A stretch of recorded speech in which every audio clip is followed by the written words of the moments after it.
Good afternoon and welcome. I'm Tommy Marks, and on behalf of Sharon Pender, the President and CEO of the Capital Region Minority Supply Development Council and the operator of the Virginia Minority Business Development Agency's Business Center located in Alexandria, Virginia, we welcome you to our webinar for the month of June. We know we started at 1300 or civilian time, 1 o'clock on the East Coast, and all you great folks have already had lunch. So we're going to do our best to keep your eyes open so that you don't miss anything on all this important information we're going to provide. And as we roll from the West, which is only 10 o'clock in the morning, and they're either finishing breakfast or doing brunch, and they're lively and well to go. The mountain guys are about 11 o'clock.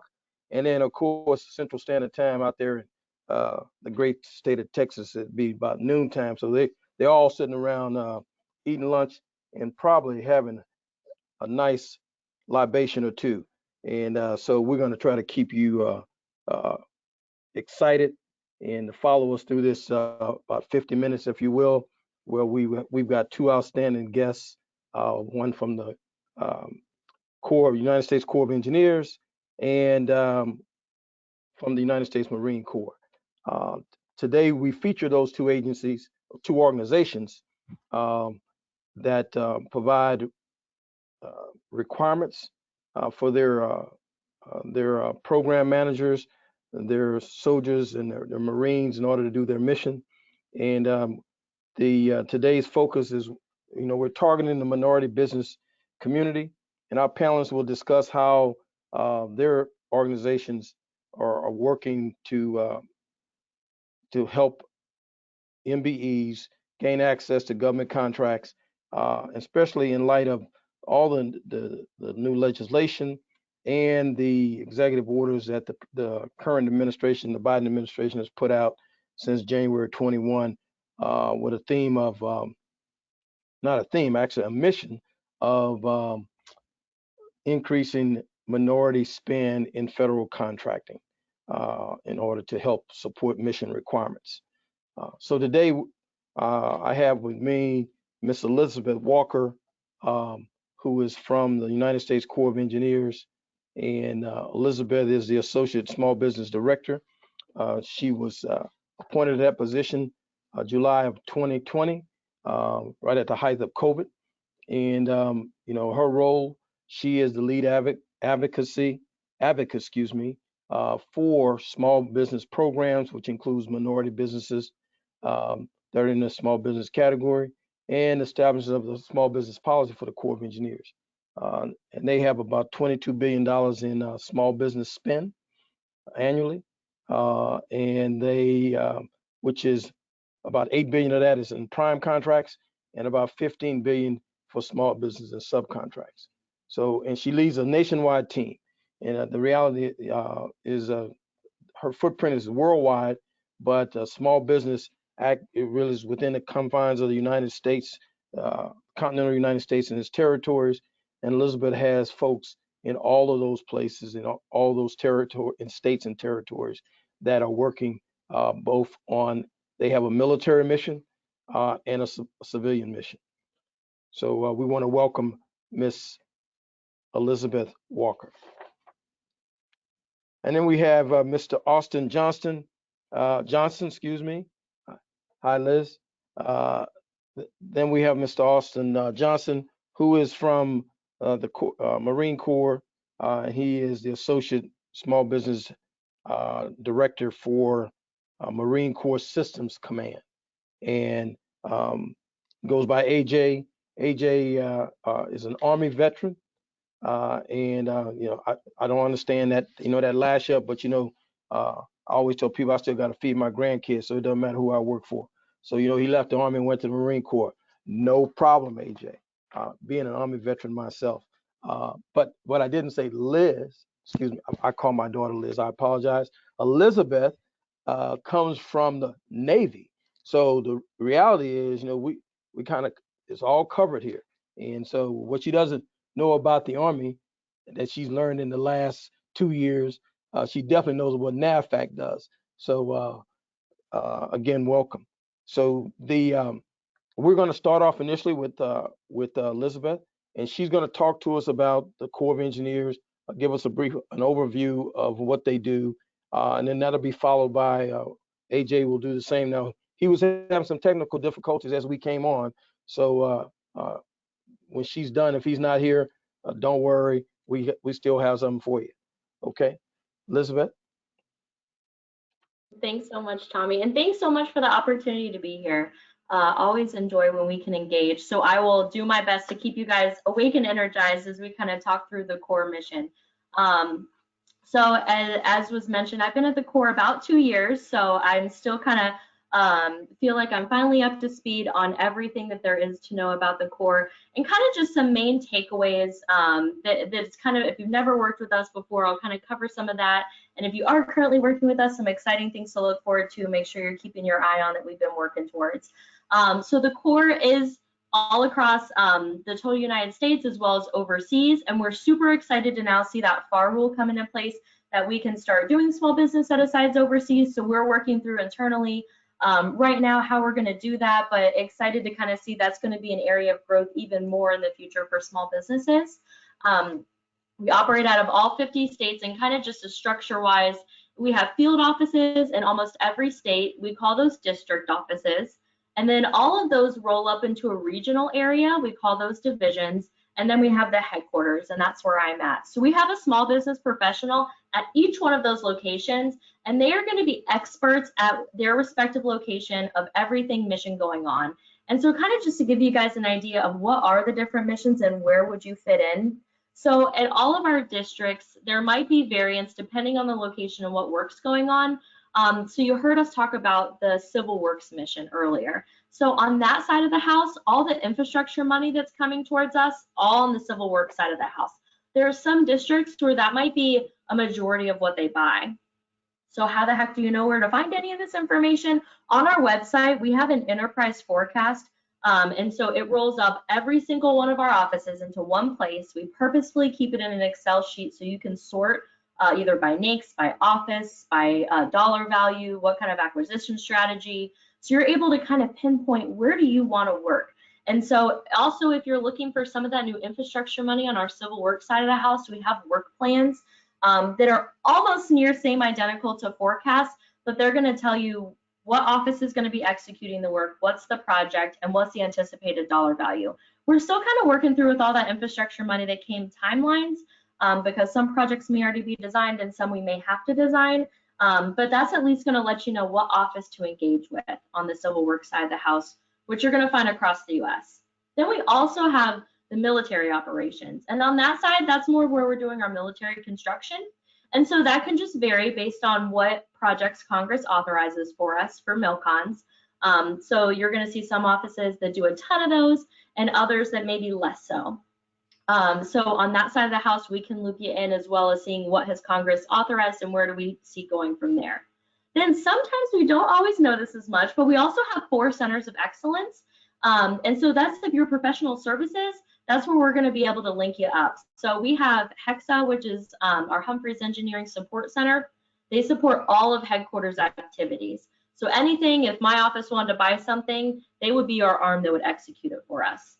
We also have our Army Geospatial Center. So if you do anything in the geo world, that probably would be where we would link you up, as well as an R&D arm in Mississippi, and we call that ERDIC, Engineering Research and Development Center, as well as Huntsville. And Huntsville does a wide variety of professional services, construction, A&E. They have about 40 programs under their purview. So say it to say there's really a space for everyone in your capabilities. We just have to match you up with the right area. We also support emergency operations, and that's a lot where we are working with local city, state, and governments to make sure, like, for example, when we have a hurricane hit and people need blue roofs, we have blue roof contractors that are coming in that can be able to help support those cities that need it.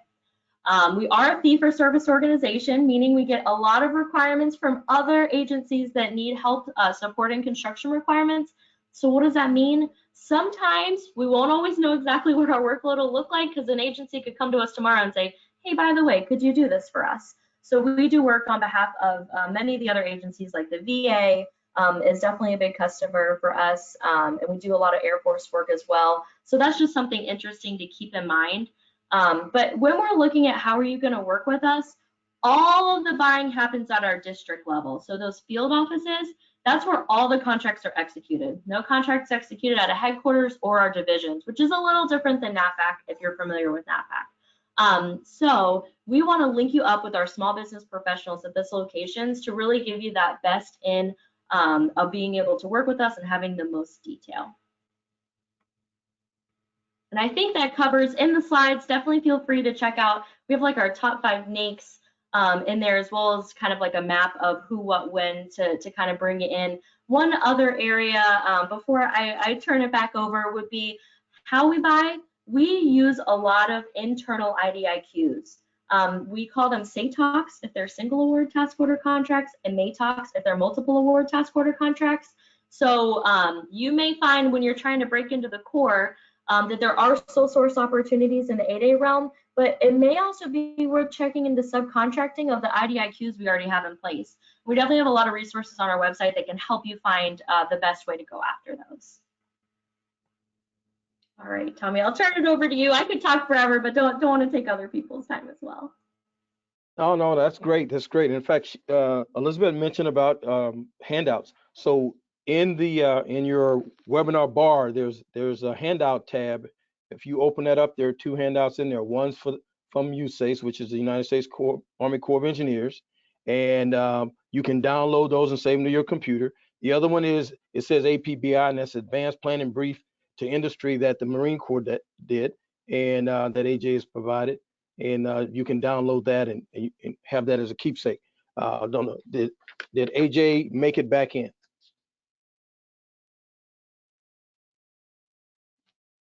Can you hear me, sir? I can. Okay, I'm here.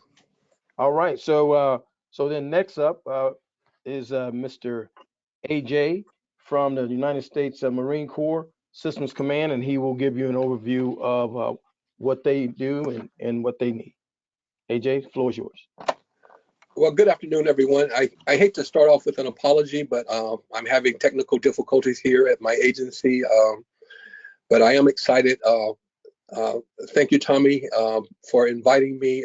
It's always a pleasure to be on the same panel as Elizabeth. I tell you, there's something about the Corps, not just the Marine Corps, and not just the Army Corps of Engineers, but sir, I was just trying to remember, I think you and I first met back when I was in the 1st Cavalry Division, and you were the EEO officer for 3 Corps. And so I don't want to date ourselves, but that's been some time ago. Yeah, and, a little bit ago. And I tell you, I really, you know, I've admired and respected you from afar, and I really appreciate the friendship and the mentorship that you've shared with me over the years. But what I want to do real briefly here is just share some information about the United States Marine Corps Systems Command. We're one of the 10 buying commands in the Department of the Navy and one of 2 buying commands within the Marine Corps. The other buying command is the Headquarters Marine Corps INL, or Installation and Logistics. The 2 distinctions of those 2 buying commands is Marine Corps Systems Command is the buying command for all of the ground weapons and IT systems and other programs that support our Marine warfighters. Whereas the Marine Corps INL office, which is headed up by Carlton Higgins, his office manages the installation and logistics oriented contracts. And so a lot of times we get phone calls from small businesses wanting to do business with the Marine Corps. And rest assured, if you have a capability that meets what Headquarters of the Marine Corps needs, I will definitely pass you off to Carlton, and he does the same for me. One of the things that I wanted to talk about and to share with you all is our commander's priorities is to support the warfighter. We always put our people first. We must understand that what we do saves lives, and that we are, as some people refer to the Marine Corps, the expeditionary and crisis response force for our nation. And so everything that we do, as I'm sure most of the agencies within the DoD are done with that urgency that we have to make sure that we get the right equipment to the right people at the right time. And so those of you out there seeking to do business with the Marine Corps, I would just ask you to do 3 things. First, understand your customer. We're organized along what the Marine Corps refers to as the Marine Air Ground Task Force. And so we have portfolio managers that manage everything from ground vehicles to IT systems to intelligence systems. And so as Mr. Marks mentioned, I've provided the most recent industry brief that I gave at the Modern Day Marine Expo earlier in May. If you look through that brief, there's an organization chart that shows how we're organized. And so when you're getting ready to market or do business with the Marine Corps, always understand the customer.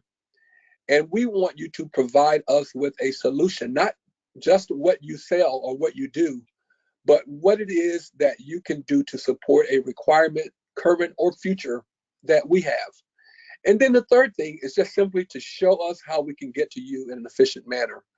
And I know there's, we're going to talk a little bit about this vehicle called Seaport Next Generation a little bit later on. The key thing to remember about Seaport Next Generation is that somewhere in the neighborhood of 80 to 90% of our competitive 8A and hub zone contracts are awarded through that vehicle. Don't ask me why. I guess it's just a preference of my contracting officers, but a lot of those contracts, you may not see them out on sam.gov because they're awarded through Seaport Next Generation. So if you're not on Seaport Next Generation, or if you're not affiliated with a small business or large business prime that is on Seaport Next Generation, please hit me up afterwards on how you can get registered to become a member or become a registrant on the Seaport Next Generation portal. Just a couple of other things that I want to highlight is Marine Corps Systems Command is a 2,500 member organization dispersed across the country. We have personnel located at Camp Pendleton, California. We have people here at Marine Corps Base Quantico, Albany, Georgia, at our logistics command, and then at our program manager for training systems in Orlando. So as any organization with about 2,500 employees, we need things other than just military warfighting equipment. We need things like program management support, financial management support, training. So a lot of the contracts that we award to support our workforce are on the service side. And a lot of the contracts, the majority of the contracts that we award to support the warfighter is on the supply side. That's very, very important to remember, because a lot of times people won't market to us because they see, well, you all only interested in ground vehicle and IT systems. But as I stated earlier, a 2,500 member organization, everything that a 2,500 member organization would require, we require those same things. Lastly, what I would mention before we get into our Q&As is we've had a successful, very successful small business program here in my 11 years here. Last year, we met or exceeded all 5 of our small business goals. One of the things I'd like to point out is we host quarterly small business roundtables to improve our engagement with industry. Up until next week, all of those during COVID have been virtual, but we're back in person. We'll have one next week, next Tuesday. I'm going to be hosting about 20 to 25 small businesses for that roundtable. And the next one will be in September. The purpose of these roundtables is simply to improve communications between industry and the government. And then the last thing that I would share is that my contracts director will be hosting a quarterly contracts industry day on August the 25th.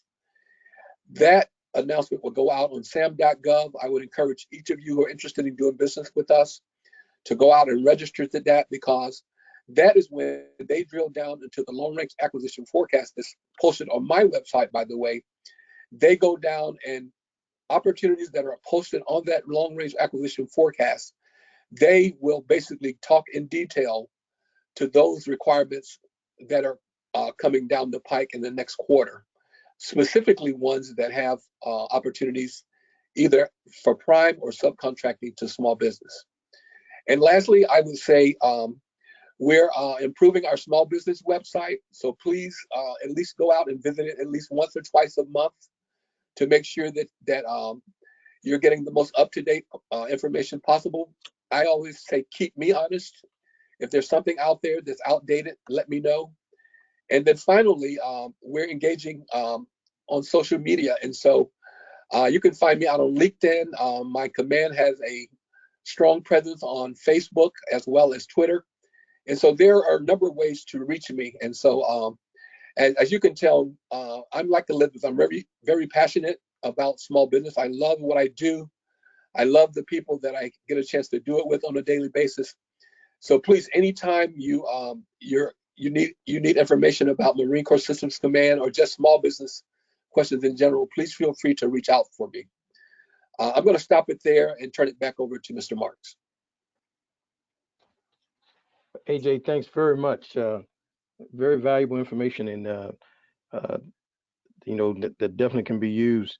I would ask you that the procurement announcement that you made that your folks are going to do in August, I know it will go sam.gov. If you would send us when that goes out, we'll put it in our network to remind folks, because a lot of times, unless you peruse in sam.gov, you won't remember that. If you can do that, we can help get the word out. We can help yes, get sir. the word I appreciate out. that, sir. Elizabeth, same for you on anything that you all are doing. We can help get that word out, and especially when we're tying it to, as we know now, all the federal agencies, organizations, based on the equity and procurement executive order and the law that has been put in place with the infrastructure bill that ties to the equity to that executive order.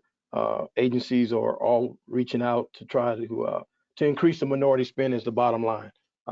And so working with SBA and all the agencies here with us at MBDA, which is our parent headquarters now, Department of Commerce, we are getting a lot of light shined on us in order to ensure we got companies that are procurement ready to do business. And I can assure you, across the 44 business centers that MBDA has, we have procurement ready companies. So, many of them already doing business with the federal government, right? And to include some in your space. And we can talk more about that further. We'll start with the first question.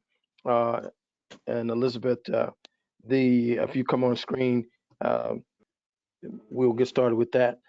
So the first one is, what is the top 3 focus areas, of the Corps? If you could share that with us, as especially as you now have to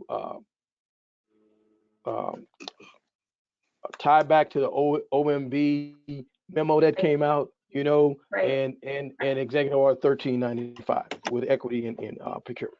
Go ahead.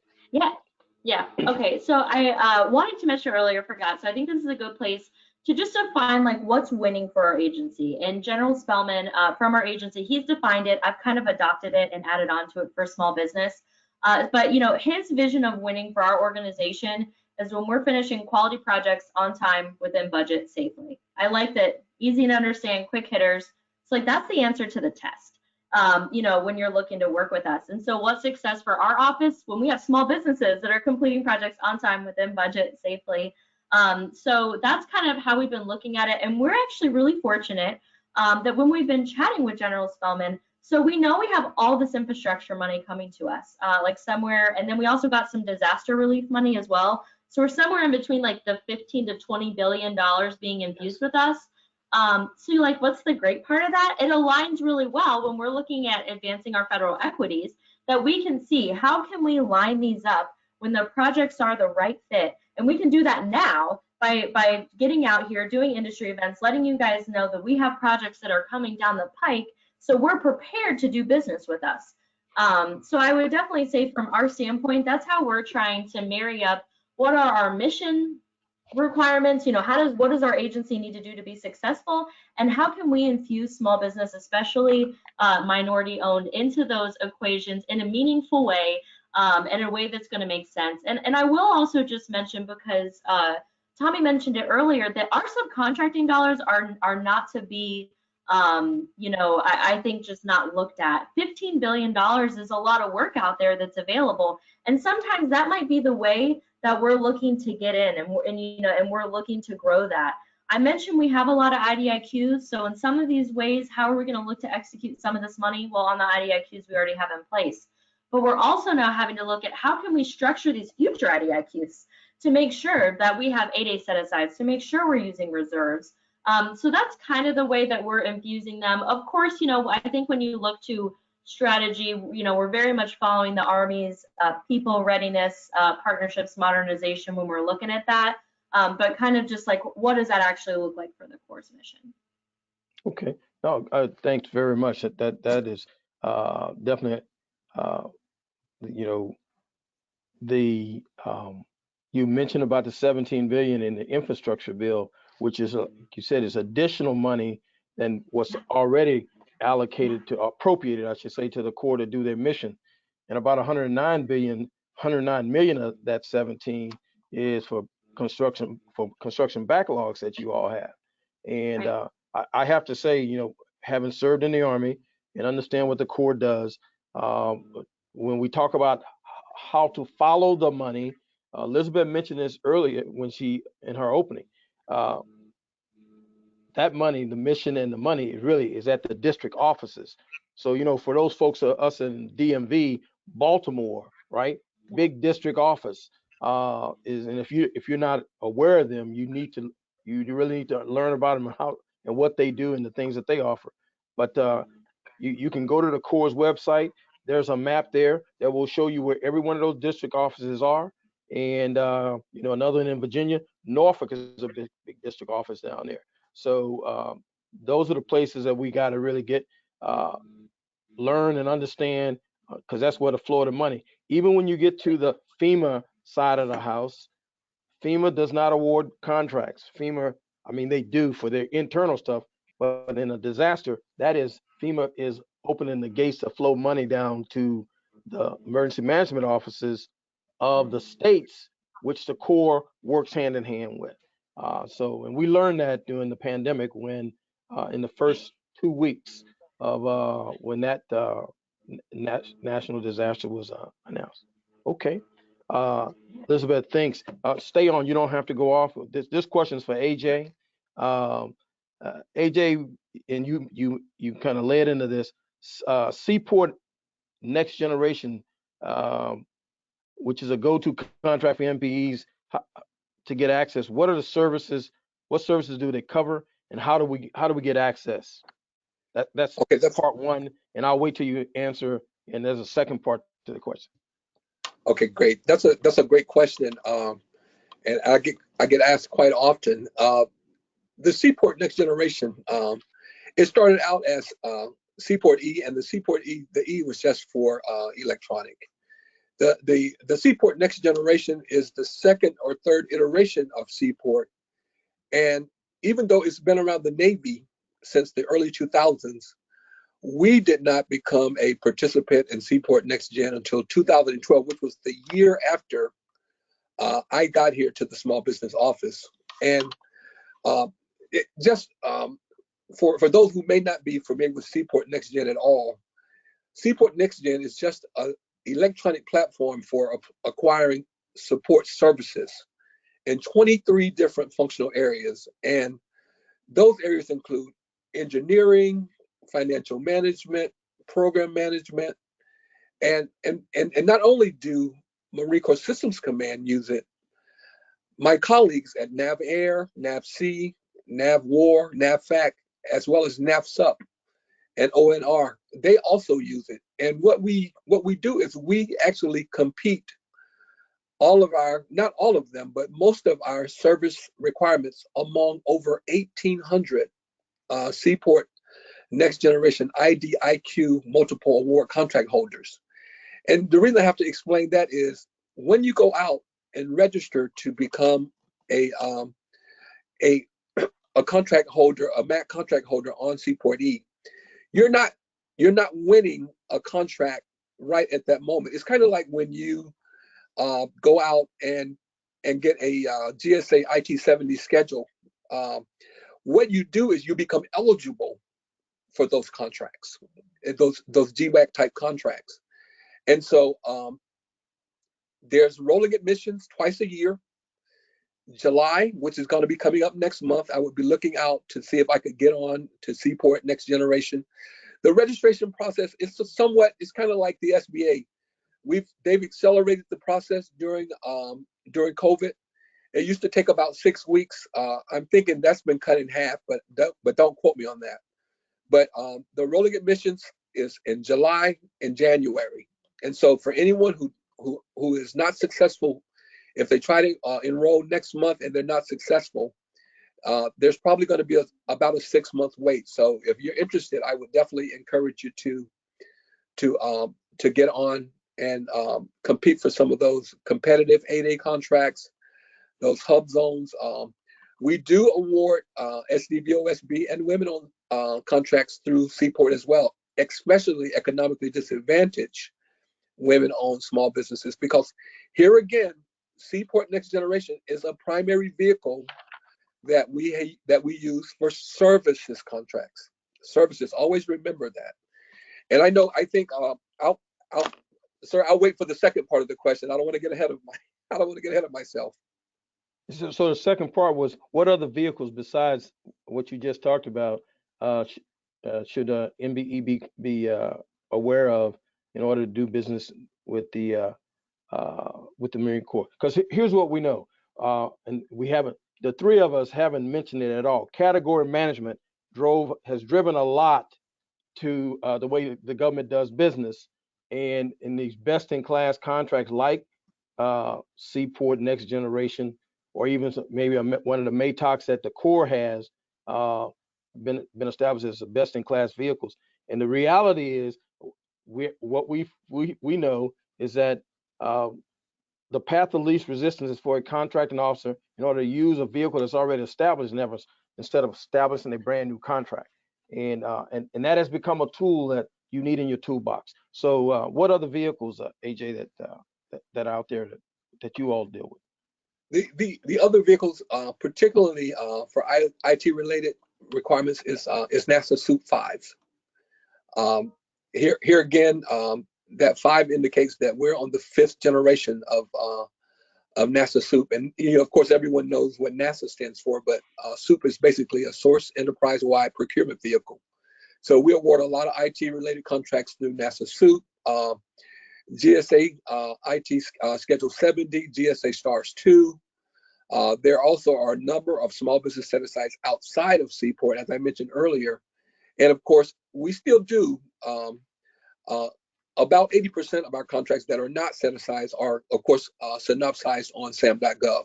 And so those are the primary vehicles where MBS members can go out and learn of upcoming opportunities. But particularly for the small businesses that are here, as I said earlier, I maintain the long-range acquisition forecast for the command on my website, and I'll be the first to admit that it is a living document. A lot of times, because of the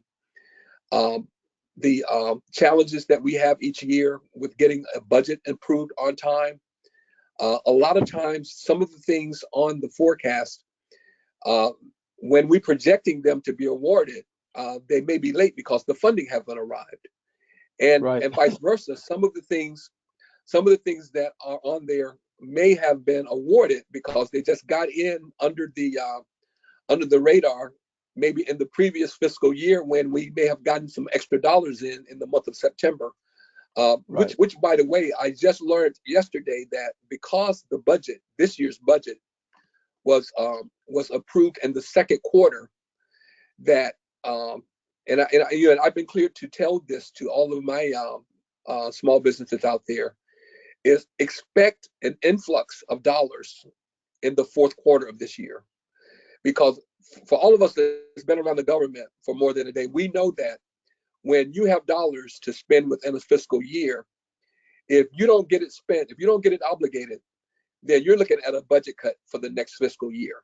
And so this influx of dollars that's going to be coming in, we're going to be looking to get those dollars on contract on very, very short notice.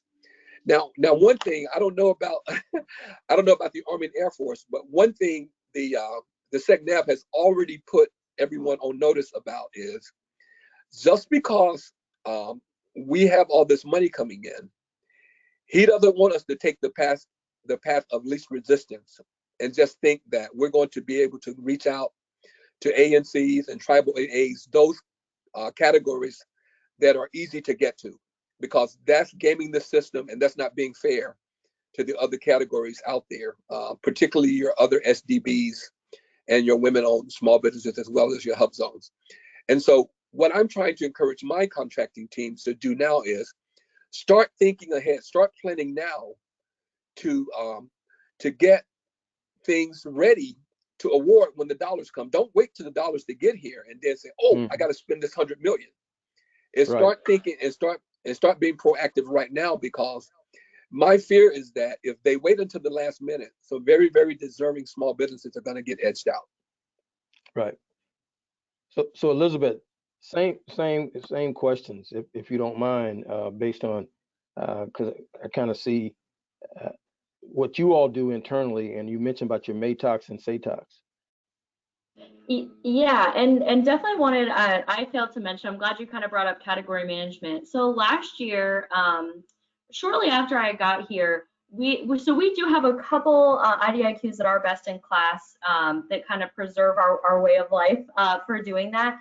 But we also submitted a business case and successfully had it approved for all of our small business spend.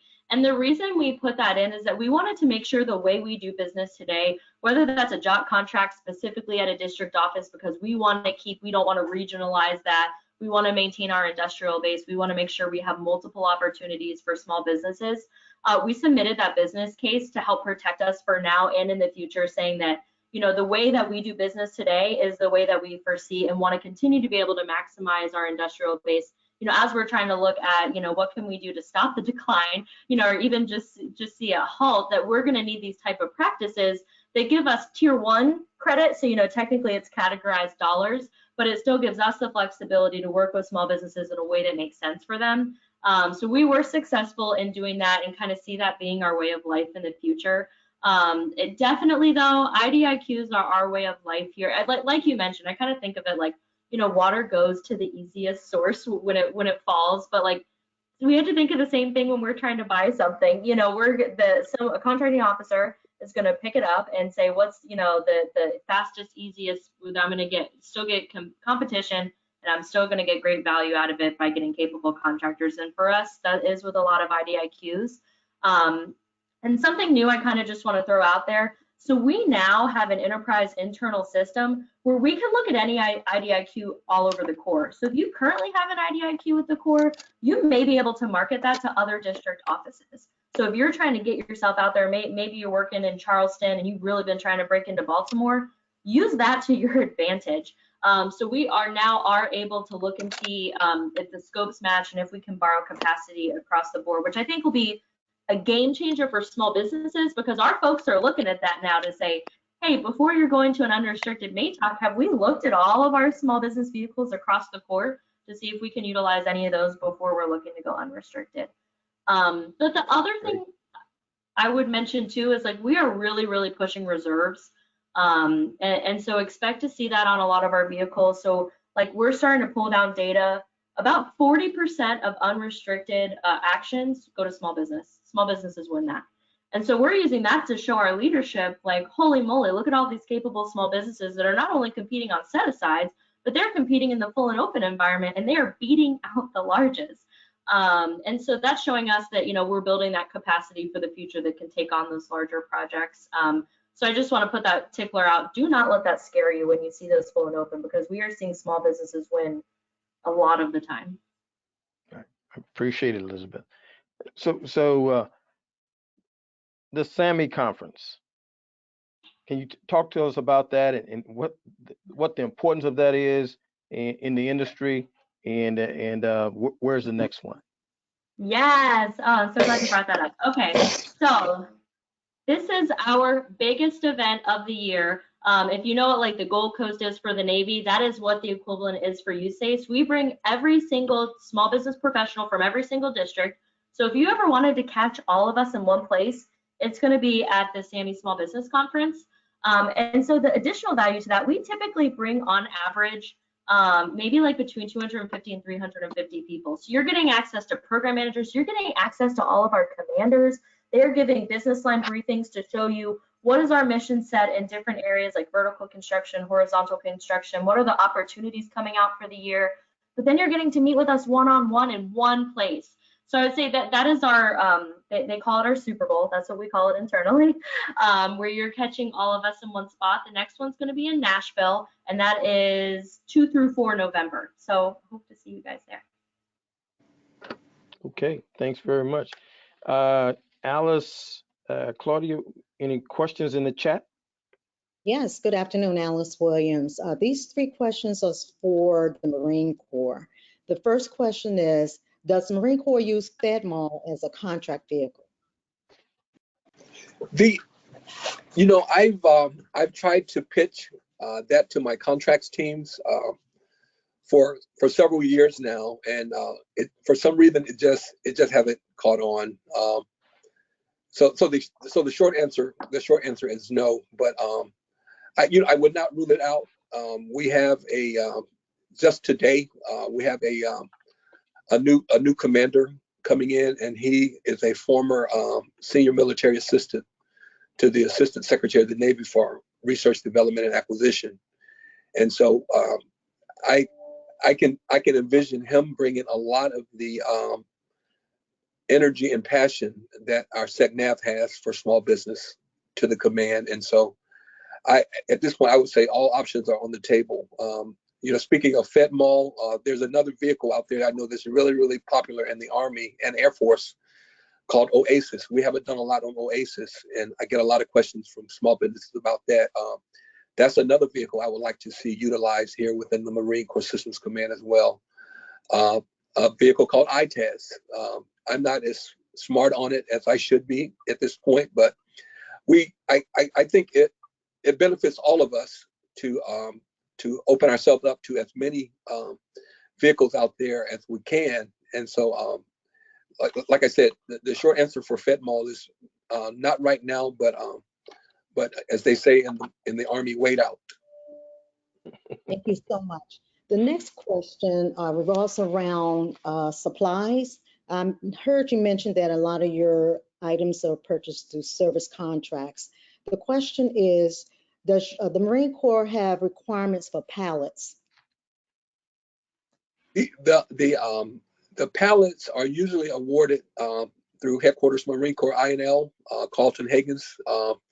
That's more out of his portfolio, I would say, because the Marine Corps Logistics Command down in Albany, Georgia, they're kind of like, I guess I would describe in the Army, the AMC, if you would. So a lot of the logistics type contracts that are involved with warehousing, storage, moving palletized materials, shipping things overseas are handled through his office. But like I said, if I receive something, unsolicited proposal or any questions regarding that, I would definitely make sure that Carlton gets it. Thank you so much. I did that myself. Appreciate that answer. The last question I have for you, AJ, is what is the approximate percentage of split of contracts awarded via contract vehicles versus SAM? So you mentioned earlier that you award a lot of contracts through these requirement type contracts. What is the percentage of contracts you award through SAM? Of course, that number, Alice, that number fluctuates year to year. What I'm seeing this year, and we've awarded about 1.8 billion so far this year. About 450 million of that has been on the supply side, and about the remainder. I'm sorry, about 450 million of that has been services contracts, and then the remainder has been on the supply side. So using that as a gauge for this fiscal year, I would say we do about 40% services and about 60% supply. But like I say, that fluctuates from year to year because one example I could give is the amphibious combat vehicle, which is in full rate production now. Right as the fiscal year began, we awarded a $460 million contract to BAE Systems to produce over 300 of those vehicles. And that's 25% of our overall spend so far this year. And so, and I know every agency, I know Liz and every other agency in the government experiences that. A lot of times when you're trying to manage your small business goals, one or two large contracts like that to a large prime like BAE Systems, Raytheon, Lockheed Martin, they can blow your goals out of the water. And so I always tell my contracting team, we really have to manage those type contracts very, very, very closely when you're trying to achieve goals, because it's almost disheartening. You're tracking, you're showing that you're achieving 40% of your 30% goal, and then the last 2 weeks of the fiscal year, somebody drops a $200 million large prime contract on you, and that just blows your goals out of the water. But I hope that addressed your question, Alice. Thank Alice you. knows that math. Yeah, absolutely good. Thank you so She much. knows that math. It's the I'll funniest math that we got. Thank you. Okay. So this really applies. This question applies to both of you, actually. So Liz, we're approaching the end of the year. Obviously, we're in the last month of the third quarter, if I remember correctly, the fiscal year. And so, unfortunately, and we know this based on, and AJ mentioned this, every year, and I served a total of 40 years of government time, uniform and coat and tie. And I can't remember a time we did not have a continuing resolution. I can't remember it, not one time. Now, what I remember is, we got all this fanfare in Congress, maybe about 4 or 5 years ago, approved the budget before 30 September, right? And everybody, oh, the balloons are going up. But what people didn't really understand was that what they approved, they approved the budget. Initial approval is authorization, Right. not appropriation. Not appropriation. And That's right. What we need is appropriation. So they were all glad handing themselves on the back before they went on vacation, where they approved the budget, bipartisan and all that. I won't get in trouble by saying that stuff now. You guys, y'all don't nod. And then, of course, 1 October, there really was no budget, as we know, because it was still a continuing resolution, because they did not appropriate the money. They did not get the approval from the Appropriations Committee, which and I say that to bring to light, the budget you mentioned was approved, or either AJ mentioned. That was in April the 15th, 2022. The FY22 budget was approved. So you got 6+ months worth of money that's just on hold that agencies don't get. So now we're in the last month, almost last 2 weeks of the third quarter, and that money is now starting to flow. And so, and we know all those finance guys are in their rooms trying to figure out how that money is going to be obligated as they brief back to their senior leaders. So what are you all doing to prepare for that as we get ready? And I know that there's different mechanisms we try to use in order to get that money obligated without just, throwing it out there. Well, I'll go first if Liz don't mind, because I think she's going to take a little bit more time for me, because I tell you, having served in the Corps, I know there's, well, back in my day, it was 7 divisions. I think there's 9 now or so, but, and then 41 districts. And so there's a lot of projects out there I know they can spend their money on. But when it comes to the Marine Corps, what I want people to think about is, we all know what's happening over in Ukraine, and not just Ukraine, but in other parts of the world where we have right now over 35,000 Marines deployed. A lot, when we hear on the news that that we're sending $54 billion to Ukraine, that's not dollars, that's equipment. And so a lot of our long-range precision fire systems, a lot of our small arms and ammunition, everything that's being provided to Ukraine, that has to be replenished because it's coming from our some of our stocks. It's coming from our manufacturers here who are manufacturing stuff that's sending it overseas, but we can't do it at the expense of our active forces here. And so I can promise you, at the end of the fiscal year, a lot of the dollars from a warfighting perspective, a lot of those dollars are going to be used to purchase those weapons and those missile systems that we have been providing over to support the effort in Europe. And not only that, a big effort, I think, across the government is going to be focused on cybersecurity, because we know we cannot afford to have any of our systems hacked, from the lowest level all the way up to the department level. So there's going to be, I think, a lot of money poured into cybersecurity, a lot of money poured into cloud capability, because the more of our files and everything that we can back up into the cloud, we're becoming less vulnerable.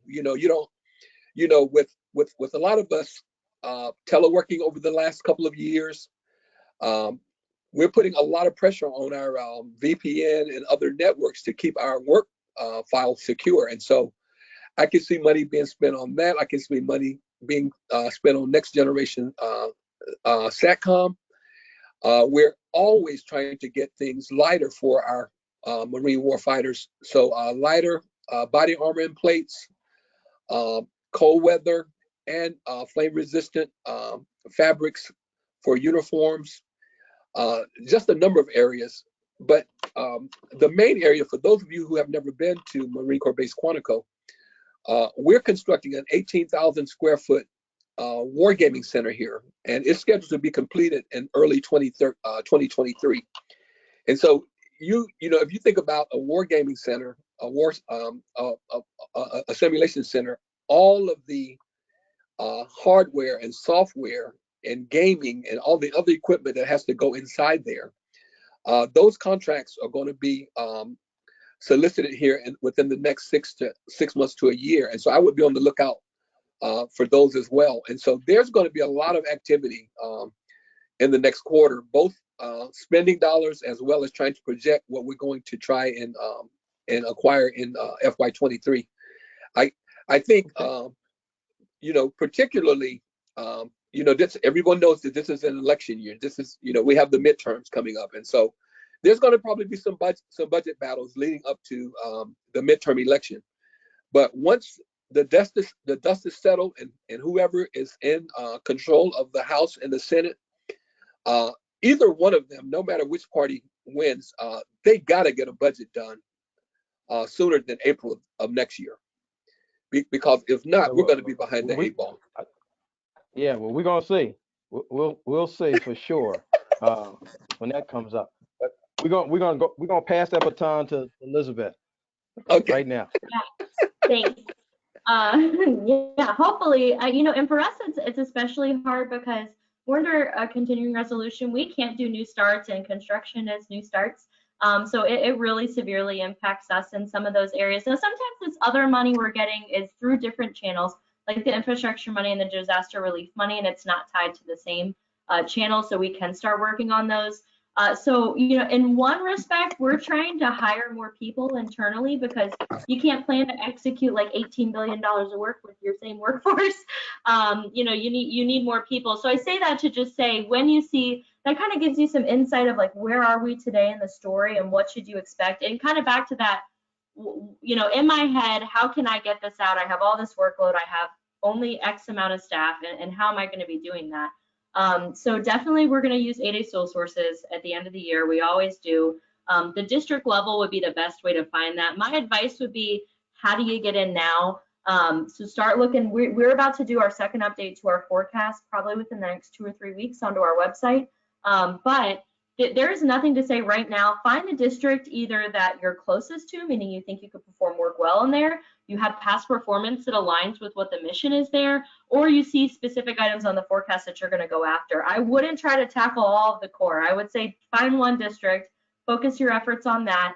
And then even if nothing comes to fruition, the best advice I can give you is October, November, be back at it again.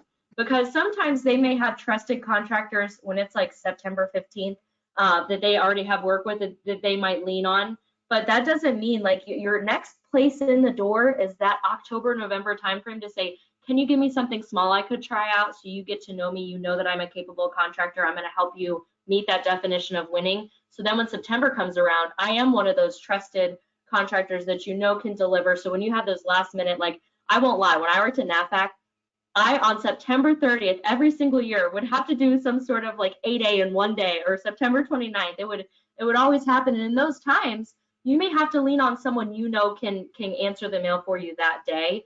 But that doesn't mean that there's not opportunities that we're not looking to grow that industrial base. So my best advice is we definitely have work that's coming out that we're all trying to fit into this last quarter. So it's not too late to start engaging with us, but doing the homework. And we have a ton of resources on our website, like by our district folks that say, when you come brief me, this is what I want you to say. This is what I want you to already have researched to kind of help prep you so you are most successful when you come in. And if you need to know where do you fit in, just shoot me an email and I'll help figure it out for you.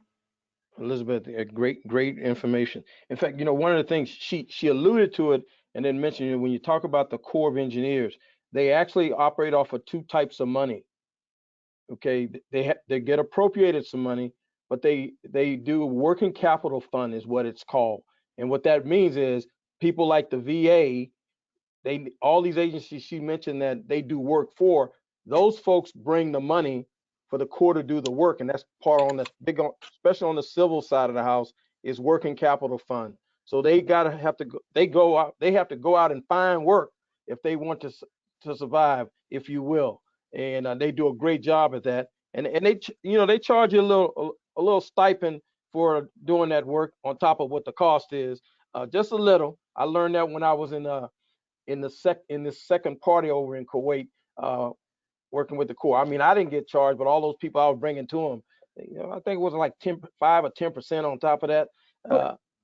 That's how you get this SVPs for free. These free resources for industry. Someone's got to help pay it. That's right. So, but look, it's really been great. The information, and as I tell the audience again, if you joined us late, in the chat are 2 handouts that they both provided that you can take with you. There's some handouts I'm gonna have my folks send everybody that registered.